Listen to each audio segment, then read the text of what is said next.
guys, Kinsey here, and I'm back this week with my friend and fellow game enthusiast, Carly. So welcome back. Thank you. It's great to have her back on here. And today we're going to be talking about our favorite Mario games. And, I mean, Mario's been around a long time. There's a shit ton of Mario games, so... She did it. Yeah, it was kind of hard to, like, break them all down and figure out what we wanted to do. So we kind of decided this is going to be, like, main story Mario. You'll see. Get ready, it's happening, whether you like it or not. All right, so, and Carly's pick is going to be first. All right, so since I'm the guest, I got to go first, hooray. So I want to start with my very favorite Mario game, and I'm lucky enough that Kinsey shares an enjoyment for this one. We're going to go with Super Mario 2 for the NES. So late 80s, I don't know where you were, I know where I was playing this game. And it's fun because this game was so different from the original Super Mario Brothers in that they just threw a bunch of random stuff in there. Now, obviously, we all know why. You know, it obviously wasn't designed to be a Mario game. Started as Doki Doki Panic and kind of reskinned the characters, reskinned parts of it. But turnips. Whatever. I like turnips. They're cool. I love this game especially because I feel like it was the first time, well, obviously it was the first time in a Mario game, but the first time in a lot of NES games in general, I could choose from different characters and they actually had different abilities. You know, Mario kind of still is, even if you're gonna play Mario in Mario Kart, or if you're gonna play Mario in Super Smash Bros., that kind of all-around character. Like, he's stocky, he's short, he's ready to go. Luigi, tall, and a little bit scared, and twinkle toes. Oh, you know? That's so cute. He's so cute, he can kind of jump over the quicksand or whatever. Princess Peach, my very favorite Mario character, a playable character in this one, and yes, I totally loved when her dress would poof out and she would just glide over obstacles. No, I'm not gonna kill you, cactus with 12 heads. I'm gonna fly over you. You know what I mean? And I think Peach is, like, arguably the best character to play as in this game. I would definitely have to agree. I think not just because I love her, but I feel like, especially if you were a speedrunner, my gosh, you'd be crazy to go with anybody else. But I feel like Peach brings a different feeling to the game. I've beat the game many times. It's fun to play with just one character, you know, and see how far you could go. Toad, he's cool. He wasn't my pick. I love him, but... So Toad's my favorite character, and I think I picked him a lot, and then was, like, sort of disappointed. I'm like, I'm so glad you can jump high. Oh, but I walk really short because I have tiny little legs. So cute. But he was so cute. So Mario 2, a staple, not everybody's favorite. A little bit different, and I personally think that all of the things that we love about Mario from Mario 3 and beyond wouldn't have been there if this one wouldn't have been so weird. So I love the fact that it was not really designed to be a Mario game, that it was kind of like just put together to sell cartridges. It worked. Yep, I think it brought the quirk to Mario. Awesome. So, I love it. And if you've seen my videos before, I do a lot of beer reviews as well. So this is the first one up. And you might remember in our Zelda video, which was the last appearance of Carly, we did cider for a very important reason. Very important. That she may or may not be a huge beer fan. So she's gonna struggle through this because she's like a super trooper and it's gonna be great.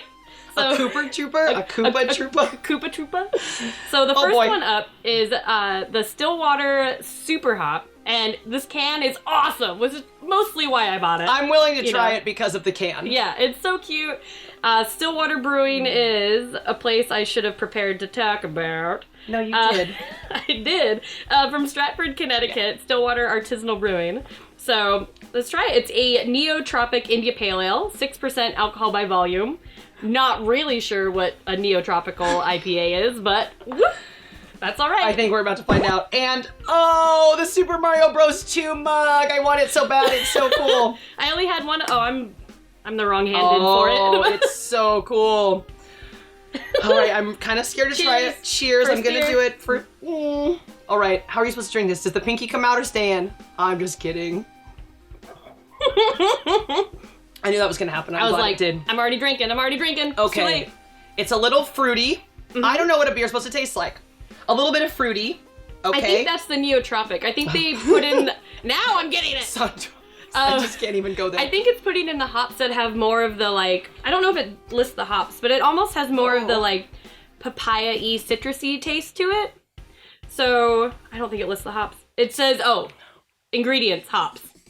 Thanks. But it does it's a really light, kind of cloudy IPA. It's obviously from like the East Coast, Connecticut area, whatever, because Northwest IPAs are a very, very different flavor than this. Sorry. Sip number 3. I'm trooping through. Okay, I've sipped worse. All right. It's not so bad for someone who hates beer, I guess. I do taste a little bit of fruit, so that's good. I'm gonna pretend like it's a cocktail. Yeah, there you go. All right. But let's be honest, I bought it because of the can. The can is so cute. Yeah.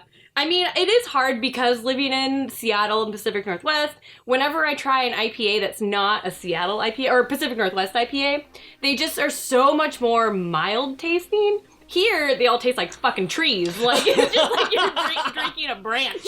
And you're like, yes, this is me and my big, like, Seattle, Portland beard and my lumberjack shirt. And oh my gosh. That's what I think of. I'd rather be gnawing on a branch, but whatever. I tried it. Okay. There we go. All right. It happened. So next up, we have my favorite Mario game. And that is Mario Land 2 and the 6 Golden Coins on the Game Boy. Yes! It's so good. Oh my, I can't even I have a hard time talking about it. Like, so when I was little, I played the NES games, of course. I played all 3. And then for one, like, Christmas or whatever, I got a Game Boy and this game. And like this and like Yoshi and like Tetris were the only games I had. Oh, Tetris. And this game is so awesome. So you have Super Mario Land 1 on the Game Boy as well, but I mean, in my opinion, it looked really sparse. The graphics were not great. Granted, it's a Game Boy game, but still it looked like garbage. This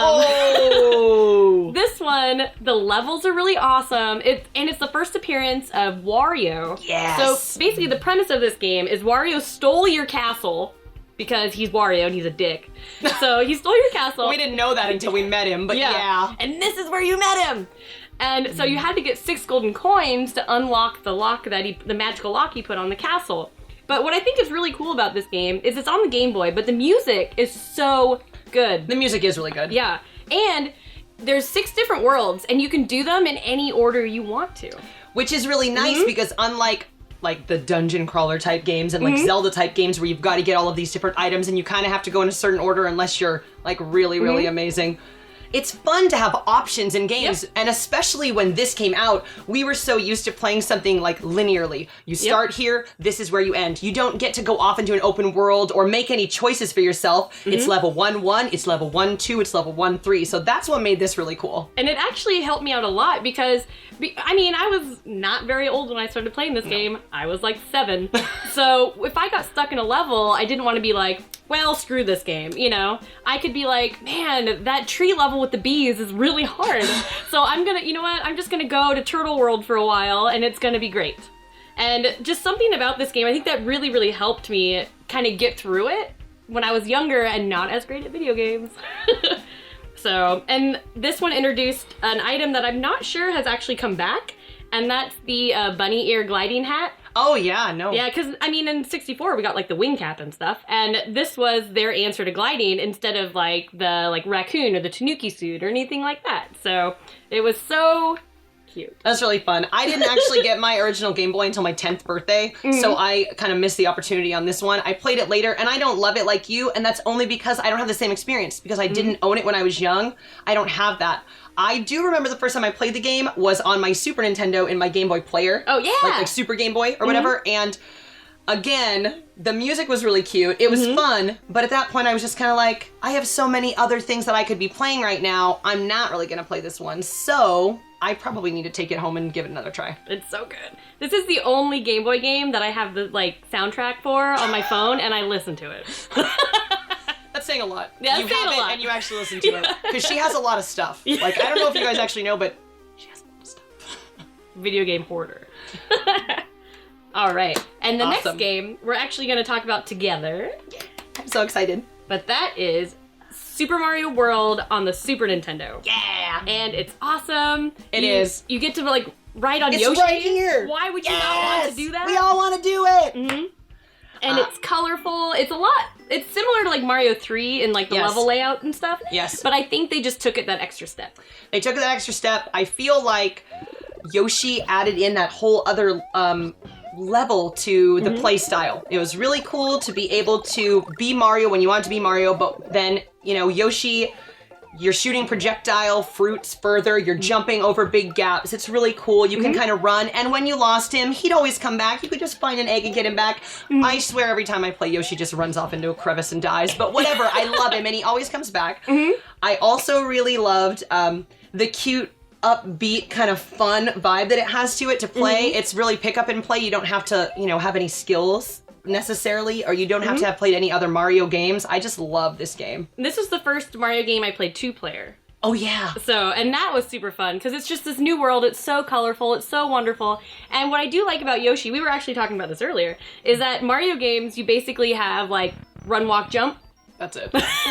I mean, in Mario 2, you could squat and do a super power jump, but then they took that away in Mario 3, and then you don't have that, so it's like... It just gives you that kind of new dynamic play style where they're not really adding any new controls. It just feels like it. It feels like it. Oh, I can't jump over this as Mario, but if I can find a Yoshi egg, I will be able to jump over this, or whatever. Yeah, I love that. And we were also talking about the fact that this is really cool. The secret hidden levels gives it more playability. And of course, if you were playing it back when we were playing it in the 90s, you'd have to wait until someone else told you or you heard through the grapevine about these extra secret levels. Yeah. I mean, unless you obviously found them for yourself, which I did not find for myself. I didn't find very many for myself. No, I sure did not. I heard about it later. These days, obviously, you know, everything's on the internet. You can find them. But they're really fun, and they add a whole nother dimension and depth to the game. I think they make you want to play longer and play more, play again, start over. You know, it's fun. It's so fun. So fun. So I feel like we 100% had to mention Super Mario World. Yes. So, and I mean, it's Yoshi. We all know and love him now. He's in everything. He's in everything. All right, and next up is going to be my Yoshi-themed beer. And that is Dino S'mores by Off Color Brewing. And they are somewhere, Chicago. Yeah. And I mean, I almost didn't get this because I was like, well, I could save it for like a Yoshi video later. And then I was like, S'more Imperial Stout. Yes, I know. But it's actually pretty cool. They have a ton of malts in here, only one hop, but that's okay. There's nugget. And I do like any sort of beer that lists out their ingredients on the back. Although Carly has one problem with this label. I have a huge problem with this label, okay? I will close up on this later, but just so everyone knows, they list their secret ingredients right on the label. Why? Secret ingredients, marshmallow, etc. Why? They're not leaving anything to the imagination. Not to mention that I might add, a s'mores beer better have some damn marshmallow in it. And if this doesn't taste like s'mores, I'm pretty sure that I am done, okay? It says it's a Russian Imperial Stout brewed with natural flavors and with cocoa nibs. What's a nib? A little piece of chocolate. I don't know. Does it just mean it's small? A nib? It's a Hershey Kiss? Yeah. Nib. Push whatever. a whole bunch of kisses in there. Okay, that's a certain part of the chocolate apparently. Are we tasting this? Oh Lord. All right. It smells very imperial. Kind of, okay, I don't know what that means. It smells like toasted to me. Is that wrong? No, it's not wrong. I was like, okay. Yep, nope, wrong. Okay, like when coffee beans get roasted. I also don't drink coffee. This is weird. It's so dark and scary. It kind of has like a coffee-ish taste to me for some reason. I think it's the roasted. Do they roast the chocolate or something? The malts. So it's not horrid. A lot of stouts, even if they don't include like a chocolate or a coffee flavor, the way they roast the malts, you'll get some of those notes anyways. Okay.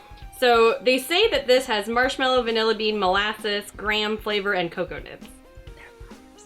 You know, I've had a couple s'more stouts now, and I think I've been like not disappointed. It's like too strong of a word, but I'm always like, I want my fucking marshmallow beer. Where is it? Well, I don't taste any marshmallow. I don't taste any chocolate. I don't taste any nibs or whatever.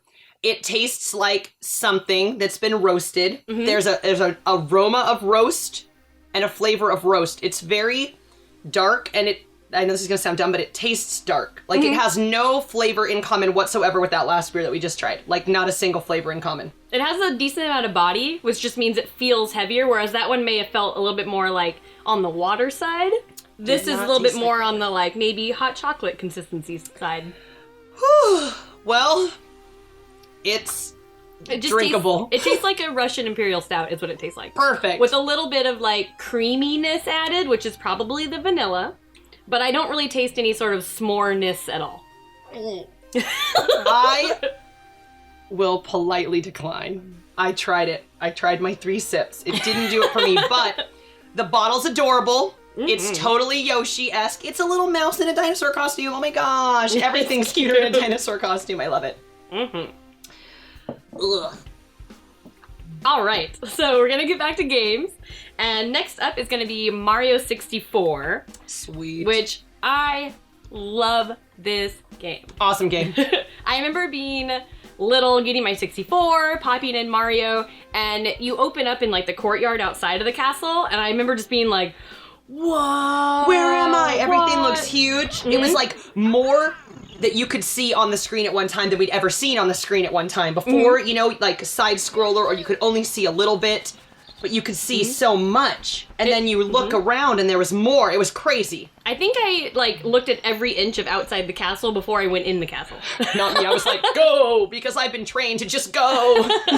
And it's like, it's very open world concept. You're exploring the depths of Princess Peach's castle because originally she baked a cake for you and you would really like that cake. Bowser's not gonna let that happen. You're not getting any cake. Nope. No. But it was so colorful, and the worlds were all, you know, you can use the analog stick now. The 64 controller had so many more buttons. You could do all these different moves, not just walk, run, jump, maybe big jump. Like, you could do all these new things. They introduced the wall jump. They added the hat system, where you can kind of see where it was starting to blossom, but they made it an actual hat thing. So now you had like the wing cap, and you had the metal cap, and the vanishing cap. And they all helped you along the way with these awesome puzzles and these, like, they felt gigantic worlds to me. All with giant bosses at the end. Oh, it was so good. You gotta collect all the stars, all the red coins. I do like that there were more things to collect. I think it, again, adds to the playability of the game. I don't have the same experience as Kinsey, again, with this game, because I did not get a 64 at release or anywhere near release. Actually, I didn't have a 64 until I was like 17 or something. So I played this game super late. And by the time I owned this game, I had a lot of friends who were also gamers and into gaming. So we were playing Mario games that were multiplayer, like Mario Tennis and Super Smash Brothers, or we were playing Mario Kart, things like that. So I've played it casually a few times. I haven't beat it. It was cute. It was amazing. I do remember being outside the castle and being like, holy crap, this is huge. But I just don't have that same love experience. I feel like I need to go back and like replay a ton of Mario games right now. It's so good. And there's even just like little quirky things, like you're like downstairs-ish in the dungeon. Kind of lose track of where you are in this castle. There's a lot of going on. But you're like in this like dungeony kind of area, and this rabbit steals your hat. And you have to like chase him down. I remember getting so frustrated chasing this stupid rabbit like around this castle. But it's also one of those things, I will remember that forever. Yeah. And I think this game was just super like, I mean, it's revolutionary. It started a whole genre. I mean, do you see how many like some not so great platformers, like 3D platformers, are on the 64? This started such like a boom of a new genre. And that's awesome. And I think it also kind of set the stage for all the Mario games to come after it. I will definitely need to go back and beat it. I need to just like carve out some time, because if you love it so much, I'm sure I will too. It's very good. And there's a special surprise that you'll love if you get all the stars. I do like surprises, so yes, I need to do it. It's so good. And like, this is a game I still go back to sometimes and play, because there's certain levels that I just love so much. Because when the 64 first came out, you had this or you had Pilot Wings. It had 2 launch titles. So I never had to deal with that. What are you gonna play? By the time I got it, I had a whole slew of games. Awesome. All right, and next up, we're gonna bring Mario into the 2000s. Ooh, I'm so excited. Okay. So again, Kinsey and I haven't played all the same Mario games all the time. We haven't spent the same amount of time on each consoles. But she was kind enough to agree that, hooray, new Super Mario Brothers Wii could be in the top Mario list, and I am super excited. This game I absolutely love. This game came out in 2009. The Wii had been out for a few years. There had already been numerous Mario titles, and they were all fun. We had fun with them, whatever. A lot of them were just like titles that had already come out on other, consoles, and were coming out again, tennis and whatever, golf, Toadstool Tour, Strikers, whatever it was. This is so flippin' fun. I don't know who's played it. I know the Wii gets a lot of hate. I mean, it sold a ridiculous amount of systems, but still people continue to like trash on it. I love the Wii. I love this game. This game with the 4-player action, 4 people, you've got Mario, Luigi, and 2 Toads, you've got the penguin suit, and you're throwing ice balls and turning things into blocks of ice. I mean, it's just so much fun. It's so crazy. It's so crazy. My very favorite part of this game, I have played it single player, and I've played it multiplayer, and my favorite part of the game is multiplayer. Someone is always screwing up for some reason. They can bubble up, get into their little bubble, shake that Wii controller as hard as they can, and either you can pop them and let them out, or you can not pop them and let them stir, or you can pop them over the lava if you wanted to. But it does make it really fun. There are some parts where maybe not everybody in your party, not everybody who is playing the game has the skills necessary to get through a certain area, okay? There might be a time when some people don't really play video games. With the introduction of this bubble, you know, everybody can make it through. That one person, we can fall on that one person who knows what they're doing, and they can kind of blaze ahead, and once it's safe, you can let people out of the bubble, which I thought was really amazing. So really young kids, little kids, really old people like my grandma, who I've totally played this game with. Literally, she was like 82 when she was playing it. It was awesome. They can do it, and they can enjoy it. They can find success because they can have that bubble. That doesn't necessarily mean it's an easy game, but it does add that little extra layer for people. And it's funny because I've actually never thought of the bubble quite like that. And that's an awesome use of it. I'm sitting over here like, haha, writing stuff down, you know? Because to me, I was like, crap, I died, I'm in the bubble. And then, oh, someone popped my bubble over the lava. Oh. But if you're playing with someone who loves you, they wouldn't do that. But what I did like about this game is that it did take it back to 2D for the most part. Fun. Like, it does like the 2.5D or whatever. But it just made it a lot. I can't imagine a Mario game in 3D and 4-player. Oh my gosh. I'm really glad they did it the way they did. No, Super Mario 3D World is amazing. Oh, gosh. But we're not talking about that today. We're talking about this. We're talking about this. But at least the other one has kitties. It totally has kitties.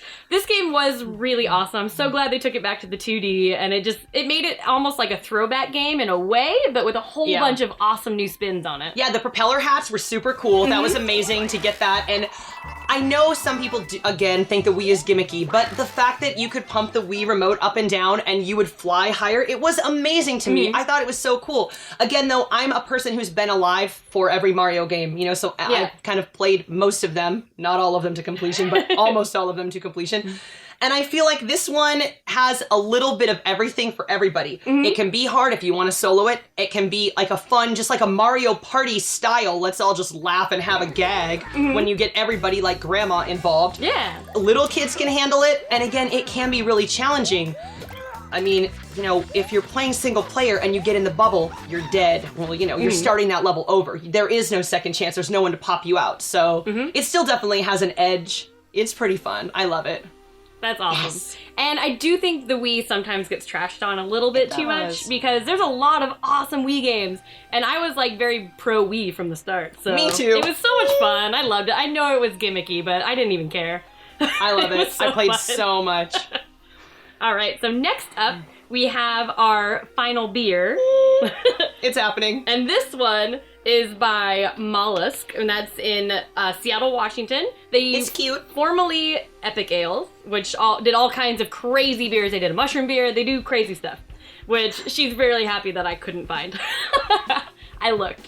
She really looked, and I was scared. Oh, but this is really cute.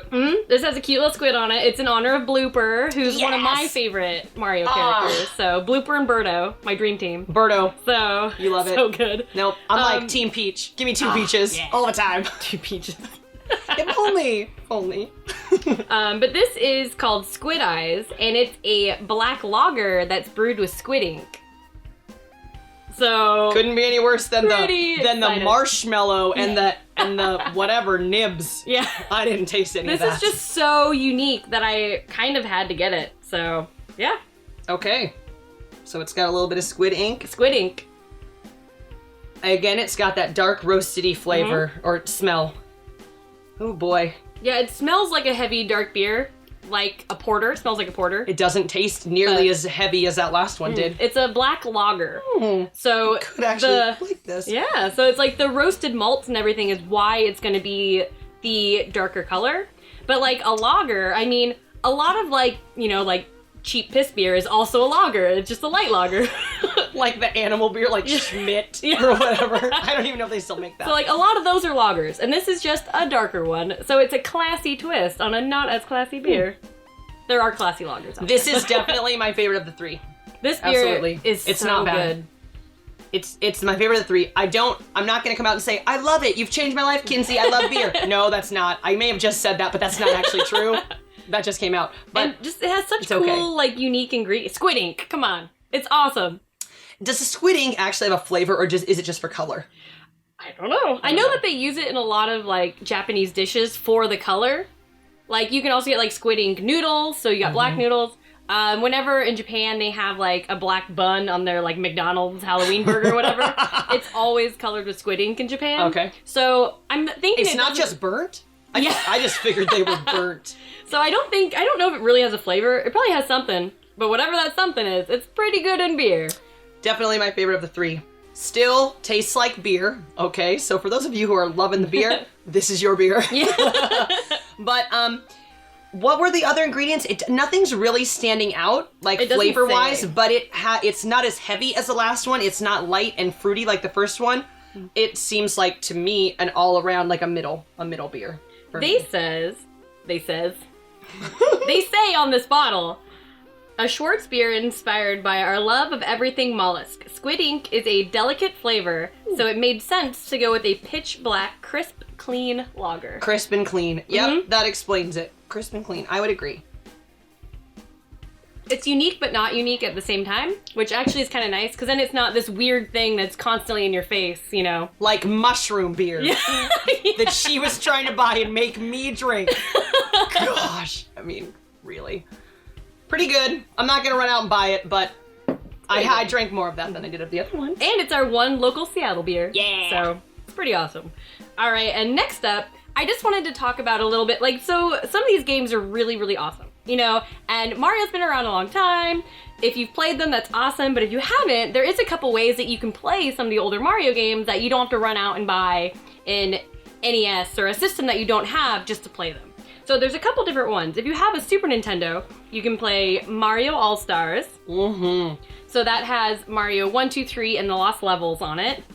And then there's also on the Wii, if you only have the newer systems, you can also get the Mario All-Stars, like, 25th anniversary edition thingy. There's also a regular edition. This is like I think this is like the limited edition. So it comes with like the soundtrack and like a making of and things like that. It's really cool, but really what you need is the game disc if you're looking to play them.